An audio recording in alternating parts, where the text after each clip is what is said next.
Hello and welcome to Hairless in the Cloud. It's still the second day. We have another bunch of excellent guests with us. Marco, who do we have today? Yes, we have Alex Weinert and Etan Bassari. Maybe give us a quick introduction, who you are, what you are responsible for. Alex. All right. So I'm Alex Weinert. I'm the VP for Identity Security at Microsoft. My team is responsible for preventing unauthorized access and fraud across all the accounts that Microsoft takes care of, whether that's consumer accounts, like the ones that are used to access things like Xbox, or for enterprise accounts, which is like all of the organizations that work with Entra ID or have Office accounts or Azure accounts, any of those kinds of things. So we look kind of broadly across that, and everything from how we secure the system to the tools that we give customers to secure their deployments, all the way out to the things that we do automatically for customers, automatic blocking. I've been at Microsoft for 28 years. Okay. Wow. And I've been doing this job or a flavor of it for 10, 15 years. Okay. You're based out of Seattle? I'm out of Redmond, yeah. My office is in Redmond. I live in Seattle. Also for the whole 28 years? Yeah, I've been. Wow. Okay. Very constant. Etan. Yeah, my name is Etan Bassari. I'm a product manager on Alex's team, and I work primarily on identity protection, which is our enterprise threat detection and response system. So I work a lot with finding attacks, working with our data scientists and engineers to block them, to mitigate the risks of those sorts of things happening. And I've been at Microsoft for 6 years, previously working with Microsoft as a contractor for about 6 before that. So I'm an accountant, call it 12. And I'm also based in Redmond. So yeah, good to be with you guys. Cool. Huh? Thank you.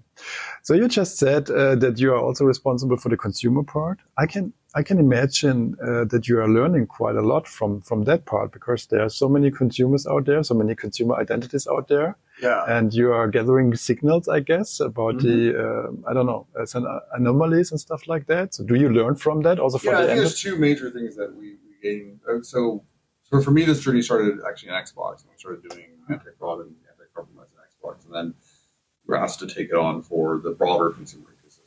So in 2012, I came over and began the identity security team for what was then Microsoft Live ID, right? And now Microsoft Account, right?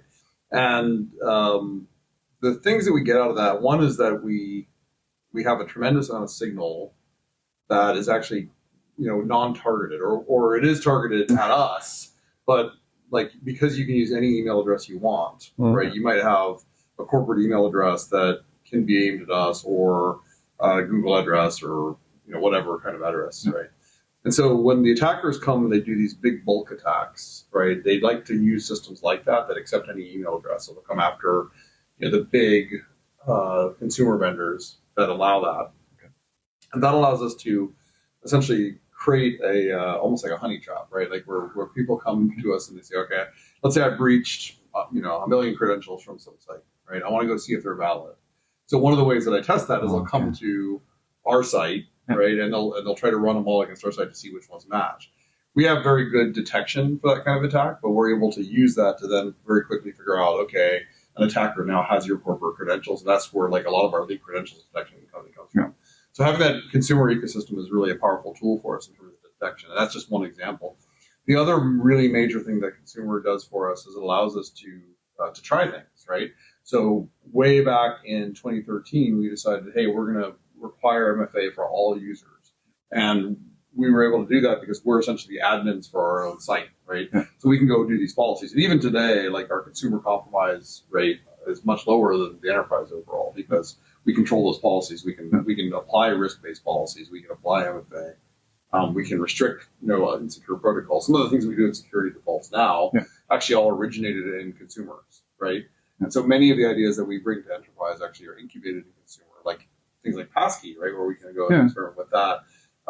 Going to passwordless accounts, lots of security innovation like the sign-in stuff that actually started in consumer and then it was brought over to enterprise. So we are able to innovate in that space because we are the admins for it, and we can take the support hit and everything else, and then once it works, we can bring it over. Okay, because that's what I'm wondering about. I'm a long-time Xbox user, and I think that is what I've seen first, the Authenticator app that let me not type in my password. And it also was not only security, it was convenience to log into my Xbox, and I just had to hit it on mine. So this was really great. And so what you're telling us that this is the incubation part. This is where you can try out, and this is now, that's what I do with my admin accounts, with my normal account. I'm trying to leverage exactly these things once we move to passkeys and stuff like this. So this is really, really interesting.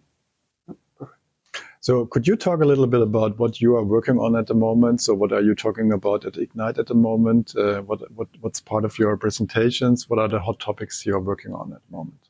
Yeah, I think there's two things, and I'll speak to one, and I'll leave it to Etan to speak to the other one. One of the things that I'm really excited that we're talking about, it's really part of the Secure Future Initiative and part of our overall journey.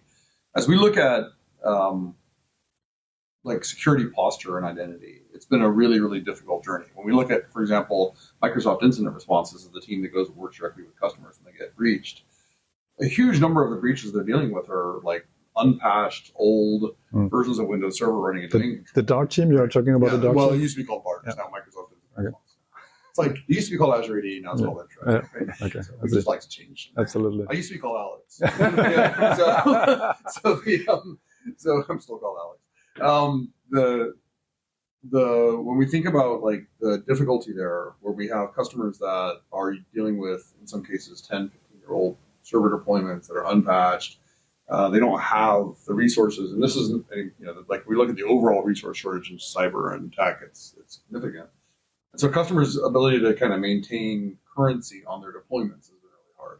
We look at MFA, which we've been promoting really aggressively since probably 2012, and we're up to today, we will be almost exactly 38%. We'll hit 38% probably today in terms of adoption. But that's really pretty poor across the enterprise space, right? When we know that this is the most important thing you can do as a 99.2% risk reduction. And so what we've seen is that we really have to find ways to help people keep up, right? And so in the team, probably not the most charming name, but in the team we call this the pit of success, right? Like how do we create an environment that's secure, and only if the customer makes explicit effort do they become insecure. So this is the opposite of the way it used to be, right? Like it used to be like, well, now I have to pick an MFA product, and I have to deploy that product, and I have to configure that product, roll that out. And like with security defaults, we basically say, hey, you're born with MFA, you're always going to have MFA. You have to do work if you want to turn it off. So that has worked really, really well for us. In fact, half of our MFA number, like when we look at that 38%, about half of that is actually because of security defaults. It's because of turning it on for customers. So it's had a huge, huge impact, right? But when you look at the numbers of users, not the number of customers, the number of users, there's a disproportionate number of users that sit in these very large customers, like these customers that have 100,000, 200,000, a million, user objects, right? And those folks, you can't simply say, well, we're going to throw away your security policies and do our own, right? So the question is, how do we layer on best practices into those organizations and still help them on their journey, right? So there's some good examples of this, like kind of in precursor work. Like we have work like, that essentially helps you pick the best auth method. When your user signs in, they'll be presented with the best available authentication method, right? We have the automatic registration for the Authenticator app. The Authenticator app itself has been evolving to deal with things like MFA fatigue attacks, right, and phishing. So it is presenting, the number matching and the map and and all that stuff is all part of this journey where customers didn't have to redeploy the Authenticator. If they have it, they have it. It's, by the way, now the most common authentication method for MFA. Like the Authenticator has now displaced SMS finally. Really?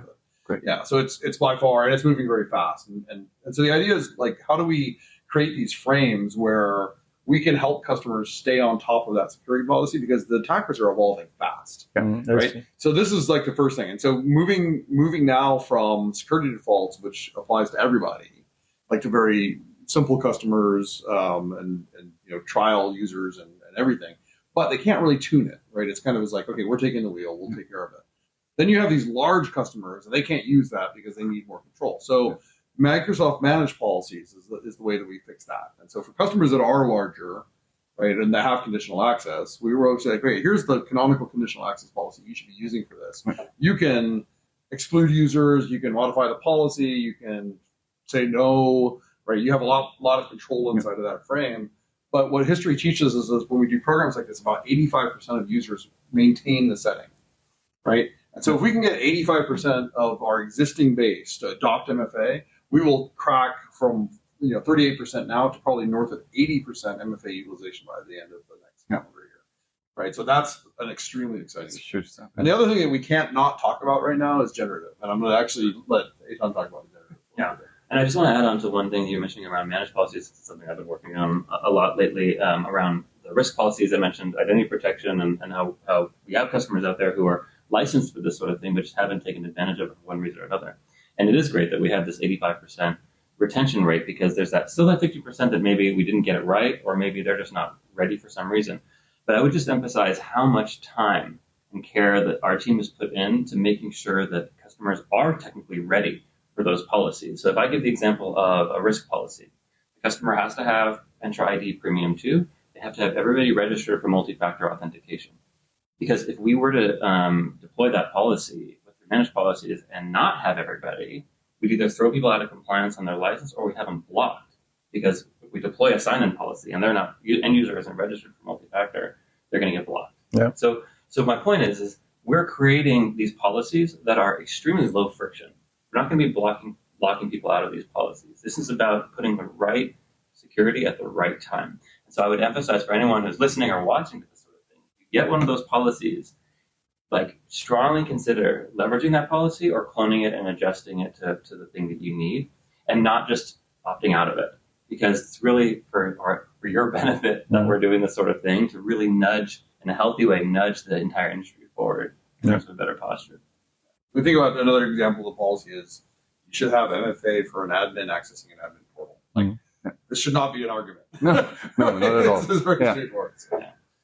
On the Gen AI piece, I think it's there's a similar spirit that we pursued. There's infinite scenarios that you could go through with Gen AI, and we're living in a very historic time in the industry in terms of the potential. And I think Ignite has been largely amplifying the opportunity there. Absolutely. When you take a look at the keynote, Copilot. Your sweatshirt for sure is highlighting that. My guiding principle for this in the security space is, before everything else, be right. Because in security, there's a very low margin for error. And the concept of generative AI is probabilistic and based off of, basically guessing, right, using an existing data set. Yeah. We have to be very careful, especially in the context of a real incident, how much hallucination, if any, we will tolerate versus the groundedness in the actual data. So we've just announced a new capability in identity protection that will generate a summary of a risky user. One of the top questions that we've gotten over the years, identity protection's been around for 8 years more, has been, why is a user marked for risk? Right? Because we have a tiered system of alerts that are the foundation, and then everything rolls up to an account, either a user or a workload identity. Right? So why is the user at risk, right? And usually it would take, 4 to 6 clicks to understand that, and you'd have to know to click, and I think there'd be a whole, that's just the way the product was built on. The product is structured in a good way, but the experience has not always been so clear. And so what we decided to do is to just give a simple summary. So within 7 seconds, the most recent alerts on a particular user will be quickly summarized and highlighted, so that a person can, so that the administrator can quickly understand why the account was flagged for risk. And going back to posture, immediately recommending the conditional access policies that are appropriate to mitigate. And so next time around, that user is not going to get flagged for risk. They're going to be able to auto-resolve, right? Because one of the things that I think underlying your point about posture was auto-remediation, taking the burden off of the SOC team and having the end user be able to auto-remediate either with MFA if it's on sign-in risk, or with a password reset if it's on high user risk. Okay. So that's sort of the pit of success that we're trying to guide with Copilot, as well as to say, let us give you that clarity and that groundedness in why this person was flagged for risk. And the next step is avoid it in the future. Yeah. I mean, with password reset, you have another, let's say, burden or whatever. You have to introduce self-service password reset in the organization. So this is another thing that customers, of course, have. A solution for that. Yeah? Get rid of passwords. Get rid of exactly. That turns out to be a great solution with password. The question will then, what will be the mitigation reset password if you don't have a password? So I think we're working on that. But I think that, really, the vast, when we look at the incredible surge in attacks that we have that are password related, like the system automatically deflects attacks that are, there's sort of low, medium, high, and then what we call ultra high, like this extreme threshold where no sane person would ever allow the request, right? And it has almost no false positives. Right? And that is things like a brand new IP address wakes up and starts laundering tens of thousands of accounts with a very high, login success failure rate. Well, we're going to block all that stuff. We'll remember which ones they got right, but we block all of it, right? And when we do that, you'll never see it. Like, it doesn't go in your logs. You don't worry about it, right? But those attacks, which have gone from, I think it was 300 a second in 2020, and is now running at like 4,000 a second in 2020. Okay, that's right? A second, yeah. right? So it's like we're in this air, like in the air we breathe is password attacks, right? So the number one thing you can do to secure your organization is get rid of that weak link. That link is like, it is provably non-effective. There's nothing you're going to do about it. How many of the password managers have been breached in the last couple of years? Even if you go to that extreme level where you're training your user to use another piece of software, wait a minute, I need an app to remember my credential that I hope is secure and not interceptable. Well, that's passkey. That's FIDO. That's the authenticator app, right? Like, that's not a password. The password manager doesn't do that, right? So we need the relying parties, the apps, to all get on board and say, hey, we're accepting passkeys. We're accepting these new strong credentials. And then we need to recognize that we're not going to train users. People are like, but I have a passphrase. Okay, so I wrote a paper about this a long time ago, and nothing has changed except for the GPUs have gotten faster. So the situation is worse, so the attacks have gotten faster. But there's no string you can come up with as a human, right? That some other human hasn't come up with. I'm sorry. You're not as unique as you think you are, right? Exactly. So anything you can remember in your head, somebody else has already picked as a password, and it has already been breached, and it's already in the breach corpuses. So there's literally nothing you can think of. It's like, I'm like, pair painting, because there's a pair painting on that wall over there, right? Like, pair painting, that's unique. No, it's not. Somebody has thought of that. Like, somebody has sat in a room like this and thought of that as their password, right? And that's been breached, and it's in the breach corpus, which means it's going to go through the brute force test. And there's like, a password cannot be made secure. The only thing that secures the password is that it essentially becomes the first of two factors. But that password factor, can be compromised very quickly. The industry has invested tremendously in very high usability, very high security authentication that is designed for authentication. It's the first time we've actually had something designed for digital authentication using PKI and protecting us against user errors like getting phished, right? And you can get phished with anything that's not phishing resistant, which means that you're doing this certificate-based key release that is very protected.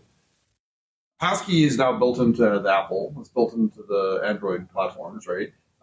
And so any phone you buy that's current is going to have this thing built in, and increasingly applications and websites are starting to adopt it. So that's the future. Like, it's not better passwords. It's not password managers as much as I hate to disappoint people. You're not as clever as you think you are. Like, password rules don't work. So that's also the vision for Microsoft? Oh, 100%. That we've been driving hard. I mean, we were authors on the FIDO standard. Windows Hello was actually an early implementation around that idea. We support passkeys in our platforms. The authenticator, which our team is responsible for, will become essentially a passkey provider in the platform. So our hope is that we are going to convert, under the covers, essentially convert all of our many hundreds of millions of users of the authenticator, right? And again, the majority of enterprise authentication now is being done through the authenticator, right? So that we can convert those all to phishing resistant without them having to do anything. Like, we want to make that an extremely smooth experience where the security level just goes up, which will be the next logical step in by leveraging passkey technology. Yeah. So both Apple and Alphabet have essentially put in the platform pluggability, just like you would for a password manager, right? So you have a password plugin. So passkey plugin. So we're going to do the passkey plugin route. So the authenticator will just plug itself into that API set. Okay. And then we'll get the full cryptographic benefits of passkey.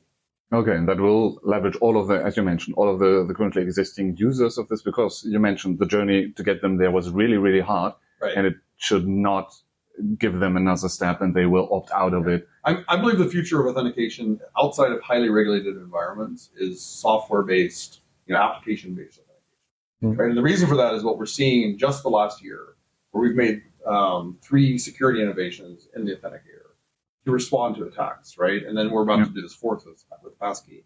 When you look at the ability to respond like that, imagine if you had a hardware-based token. You had to go out and you had to say, "I'm sorry, everybody, give me your old one back. We're going to give you the new one. Now give me your old back, and we're going to give you the new one." Okay. You have to go and do that reissuance every time, or everybody change your phone number. Like, if you have to go through that user journey of like, okay, let's stop and re-register, and that's the way you fix things, it's just too slow, and people won't do it. So they remain vulnerable to those attacks. But if we have a software frame that we can adjust inside of, right? It's like your user knows they're using the authenticator, right? They're using the software-based authenticator. The software-based authenticator can adapt to attacks. It can adapt for better usability, right? We can make changes within that frame. The user doesn't have to re-register. The org doesn't have to do another campaign. It can be managed inside that frame. It's been really successful at driving down attacks and increasing. So that's kind of the future as far as authentication. So we are also an MSSP. We are managed SOC provider for our customers, and this is exactly what we need because man-in-the-middle attacks, adversary-in-the-middle attacks. This is what we are seeing every day, and what really is still successful. Yeah. You also talked about MFA fatigue, and all this stuff has to go away when people are using phishing-resistant MFA technology. So I mean, we are not there yet, right? We are not there yet. Close. Very close. What do you think? What prevents people? What prevents customers from going into this direction? Because of course we see a big range of technology differences when you look at also your customers, I guess. Well, actually, I've been talking a lot, so let Etan have the first crack at that. Well, what is the question again? So sorry, but what is people? I mean, I have an opinion on that too. But what is people preventing from or holding back from going to this technology, to going to passwordless? There are big differences between our customers in terms of how modern they are in technology. So many of them still haven't, as you just said, and many of them haven't even rolled out MFA. So now we are now asking for the next thing. So what do you think is holding them back at the moment? I think there's a number of things that, I mean, it's a range. Being a large company like Microsoft, you see every flavor of it. So sometimes they don't have our MFA, but they have a different MFA, right? Or maybe they're doing like an on-prem MFA. Sometimes they've got a different identity provider, and they're just sort of federating through. Yeah, but all those are covered in that 38% stuff. You've got some places that haven't done the device that can support FIDO yet. So maybe there's too many unmanaged devices to be able to deal with that sort of thing. There's also issues around one of the big drivers that we've seen has been regulatory forces. So in the States, we've seen President Biden's executive order on cybersecurity that has been requiring phishing-resistant authentication methods. So we've seen tons of adoption, not just for FIDO, but also for cert-based authentication, which is also under the umbrella of phishing-resistant auth methods. So sometimes the regulation can have a very positive effect in creating that sort of urgency around it. We get the added benefits that by going to phishing-resistant auth methods, you're starting to mitigate token theft, right? Adversary-in-the-middle attacks and things like that, because now you've just cut off one of the techniques, right? There are other techniques, of course, but that particular one is not.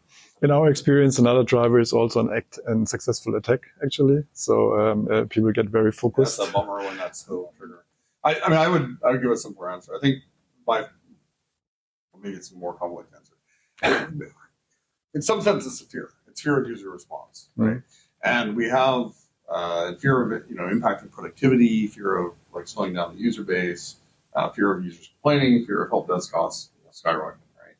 And for many years, cyber attacks were effectively limited to espionage, right? There was some form of like, well, I got into your email, I read your mail, I maybe got some more botnet into your network. But if you think about like, I have some botnets running in my network, it doesn't really affect me that much. Like, because what this PC is infected, it's attacking somebody else, right? So it's not that big a deal. It's a little bit of compute power.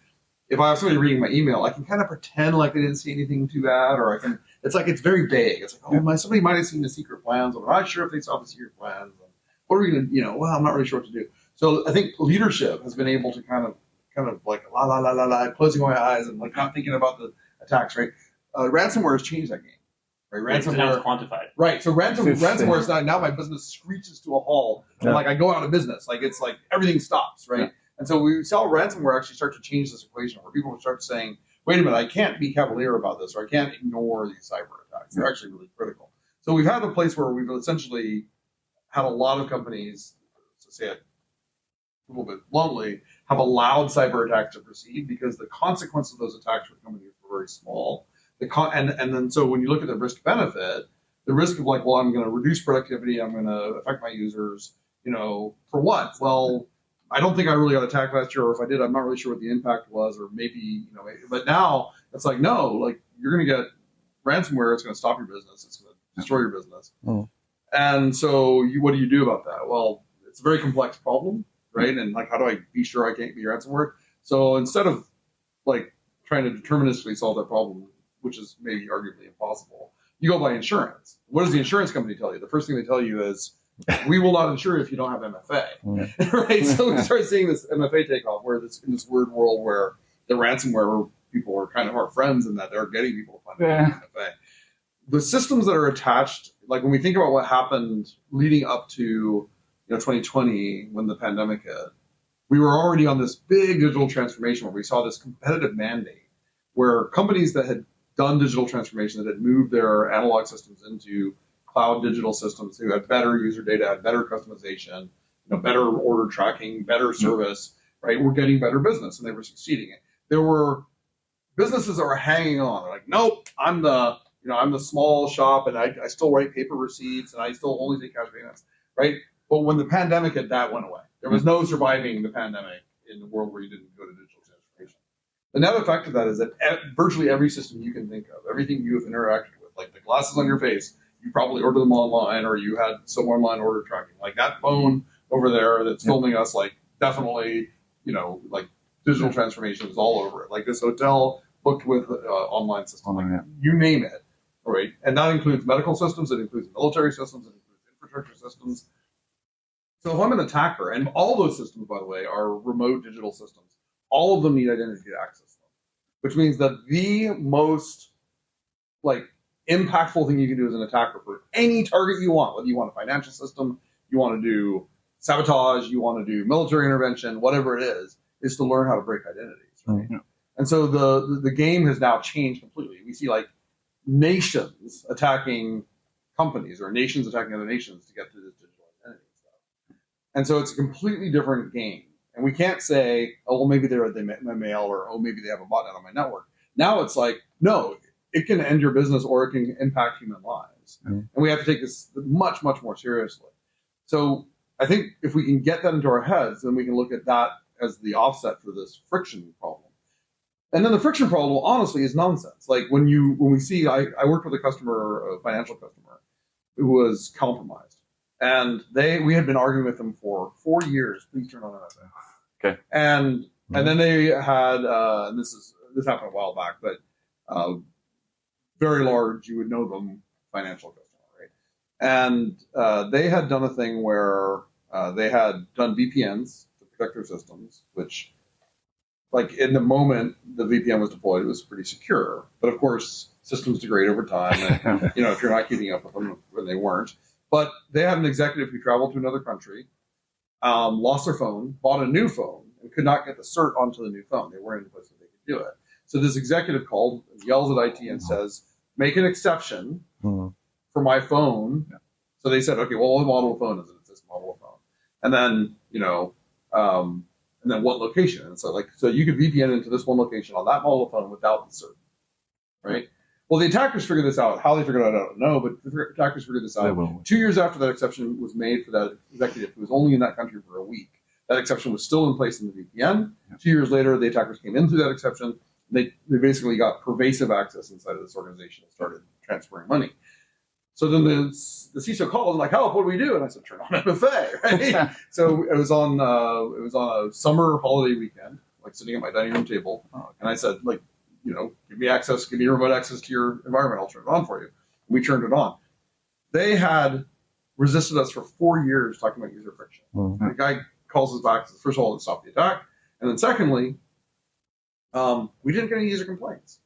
Yeah, that's so your sad. users are using MFA. They're using it to access their email. They're using it to access their gaming systems. It's their own banking. Yeah, their own banking. Like everybody's doing it. Like the argument that MFA is friction that you can't bear, especially when the alternative is your business stops, or traffic stops, or electricity stops, or medical care stops. Like it's just not an acceptable. In my mind, it's not an acceptable excuse. So I say, like, if you're responsible for security for an organization and you don't have pervasive usage of MFA for your users, you have not entered the game yet. You haven't even stepped into the ring. You're not taking the game seriously. And in most cases, sorry, please. I do think there is, we can, in identity, we can make it even easier for our decision makers and organizations to make those informed decisions, right? So I was on the phone with one of our banking customers recently who was saying, I just need a very simple report that tells me exactly what's going to happen when I turn on this conditional access policy, right? I need predictability, I need confidence. We provide that predictability, but we put it in a report that you have to click some buttons, and it's in our conditional access insights blade, right? So to get that report, you kind of have a few steps to get there. And so what I'm thinking about now is like, how do I get you that report like in your inbox, right? Like so there's a usability aspect of some of our security stuff where it's all righteous. It's just that we maybe need, as a platform, can make it even easier for decision makers to drive, to pave the way for a smooth transition. To be honest, those workshops you're offering are also good thing in order to experience what would come, what would it mean, because then you can take a scope group of certain users that can prove that it's not very complicated, and actually they are not that often prompted for MFA anyway, because they are normally working on a trusted device, on a compliant device, and then you can build a conditional access policy where you not get prompted for MFA in such cases, only when you are coming from an external device or something like that. Yes, and we always need to work on reducing friction. We always need to work on usability, and we need to simplify that.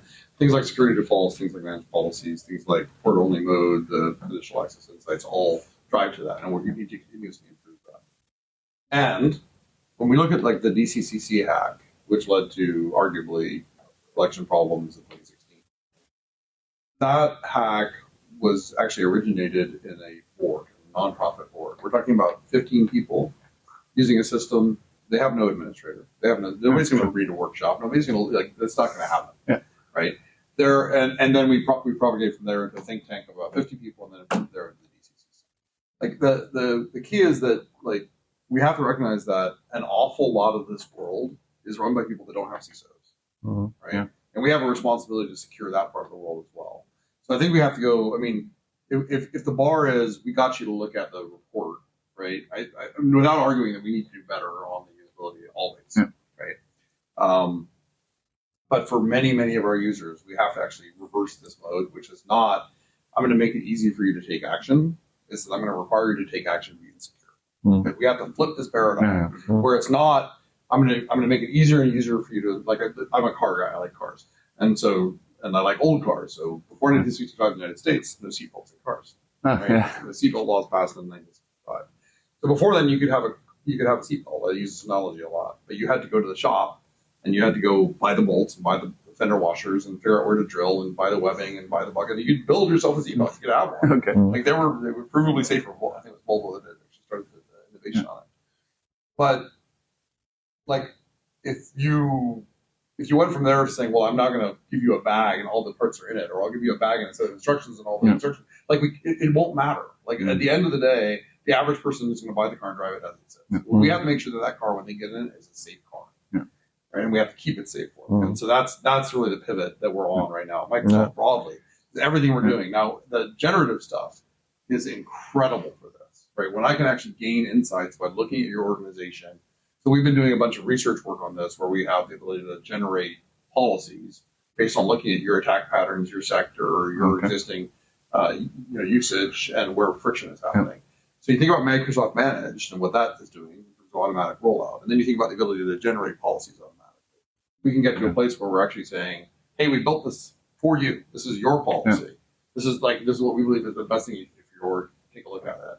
And then we have to make it super easy to see those reports and understand it. Your car model is interesting because you've been touching, and you haven't called it out, but you've been talking about supply chain and the fact that like when we live in this digital world that's so interconnected with some companies, they use let's say an upstream HR system. So all their users are, available in that system, right? Or in the case of the DCC attack with, these connected organizations, NGOs, everybody's connected, and we can't rely on everybody else to stay. So it's not only that in this car model, it's not just one car going down the road. It's a line of cars that if one is off, if one of them slows down too fast or veers into a guardrail, it's going to cause collision of many cars behind it, right? You might have your seatbelt on, but you're still going to get in a crash. And I think one of the reasons why we need to move to this paradigm shift of secure by default, bit of success, all of that in the enterprise space is specifically because we can't count on every car to use the seatbelt or even have a seatbelt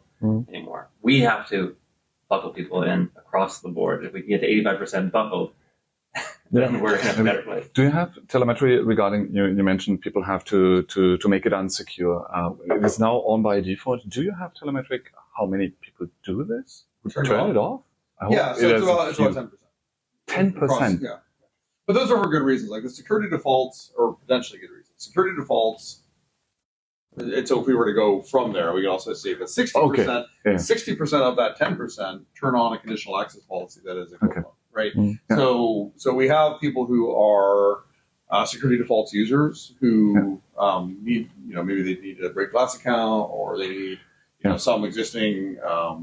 We all have security debt, we all have technical debt, right? And so people are not in this sort of perfect world where everybody can always do modern off. Yeah. And so for those people, they generally turn on conditional access. So, but the turn off rate for security defaults is about 10%. But it's not leaving them exposed. They are taking extra measures because they have special situations. Not like 60% of those are taking the special measures. 40% of those are doing. Okay. Just turning it off. Okay. Interesting. Yeah. But again, so that's 40%. It's 4% of the overall. We're getting into smaller numbers. But it's still interesting. I mean, we are in an interesting situation where, like, while if you think about the number of organizations we support, the number of consumers we support, like the north of 200 billion authentication operations a day, right? We have to think about this a little bit like a global health problem, right? Like our job is to say, okay, how do we maximize? It's not necessarily like every corner case. It's how do we look at like big movement? How do we do big movement in terms of MFA? That's the number one thing. Like there are many, many other things. Like, well, why don't you get in front of, I don't know, something fancy like voicemail hijacking to intercept voice call pins on OTP? Like, okay, that's like voice OTP, tiny fraction of percentage. That attack, tiny fraction of percentage. Like, yeah, it's a problem. But then you go look and say, well, what about password spray? Massive problem. 30% of the overall compromise still from password spray. Turn on MFA, it goes away, right? Prevent use of bad passwords, which you can do today in the system. So I think we think about the big movers, right? And ultimately what we see is like, as much as we will continue to, we will continue to innovate in new detections, more accurate detections. We made huge breakthroughs in this year through our data science team. New classes of attacks that we detect, new classes of mitigations we're building, all this we're going to do. But when we look at the statistical reasons that people are not as secure in enterprise as they are in consumer, it's like really basic stuff. It's like impossible travel without MFA, or obvious password spray, but no mitigations for it. We have made those tools available. Like we included MFA at every SKU starting, I think it was in 2018. Perfect. We turned on security defaults, even for free and trial users, starting in 2018. Making things freely available, shouting from the rooftops, talks like this and me waving my hands doesn't do anything. Turning on security defaults, turning on managed policies, like having the system self-adapt for new attack classes like we do with the Authenticator, that actually has a real impact in terms of global security. That's where the heart of our team is. Like we are passionately mission driven. Like it's a strange composition of a team. We're very mission driven. Like everybody's focused on the same thing, which is we protect the users, the organizations, and the systems that rely on us from unauthorized access. Right? That's our mission, and that's like that's where we live and breathe. And whether it's my hunting team, which like does things like we investigated a lot of the stuff for SolarWinds, or our internal security team that does like the PIR process and make sure that every security bug gets in. We run we do the identity bounty adjudication stuff with MSRC, or like teams like Etan's that's actually kind of at the end with, okay, I'm an enterprise. Here's my risk detection. How do I get you to understand and value that? How do we help you reason over these like super complex machine learning models that we're looking at over 100 aspects of every login. We're triangulating those aspects against each other, right? And so like, well, and then we're going to say, okay, this is a risky session. Well, why is it a risky session? Well, there's 100 elements of this login. And it's not that your location was too far or that your browser wasn't right. It's that your location was too far and your browser wasn't right and you're typing a little fast, right? So the generative stuff is a magical trick for this. Like, how do I take this extremely complex model and now explain it to you in a few paragraphs? And this feature that Etan's talking about, this is magic, right? Where you can go through and say, this is a risk because these elements are present, right? And start to explain that and create that transparency that helps you have the trust in the system to go and use it. And again, if you're the local dentist and you've got 6 clinicians and a couple of dentists and some people on reception, and you went and you bought email so your people could talk to the world, and you got some scheduling software, you're not an identity expert, you're not a security expert, you don't have a CISO. We can't expect those people to like go and become experts in an area that even the best funded organizations in the world are having a hard time keeping up. And it's interesting. These people are impacted because because I'm from the call-up space, teams, guest users, and we have policies in our organizations and also in the customers where we implement, where we look at the user risk for condition access also for guests. So, and then what often comes up, and it's a real challenge at the beginning, that we told them, it's not our fault. We cannot do anything. You have to go to them. If you're the dentist and you want to make business with them, and they say, hey, the risk is too high. Now, what do? Click all of 3 links. They are not experts. So if they know something like this available, that can explain it, and then that would be ideal. And it will scale with more people. Even if you have 500 people, you don't have all of the IT experts regarding between. So it's really, really also in these scenarios that I'm targeted more often because I'm doing collaboration. It's really great to see that this is, working, helping these people to understand, because we often have to get back, I don't know why. But we need to collaborate, but nobody knows what to do now. So we could talk for hours. It's really interesting. Have much to say about identity security. Maybe to close. When can we expect this magical thing to happen? Just to see it in the wild. Yeah, so we've now announced it at Ignite. There's an opt-in preview that people can sign up for. I don't have the AKA link, but we'll provide it in the show notes. Okay. And absolutely. Yeah, it's coming. It's here. Perfect. And the managed policy stuff started rolling out last week. We were blogging about it last week, so you're going to start seeing it now. Okay. Yeah, it already made it around in our organization because people are looking and saying, hey, okay, we have to check with our customers. You have all of the telemetry, and we need to take care that nothing is going wrong. Yeah. Because once you have established all of this, I think it's really, really important to not make errors, because then they will lose trust and say, hey, it worked for a year. It was okay, but now I cannot access any outside systems because my risk is too high.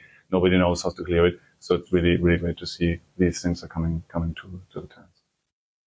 Alex, Etan, thank you very much for being here. It was really interesting, very informative. So thanks a lot. Thanks so much for having us. Thanks for being here. Thank you. Have a good day. Bye-bye. Bye-bye.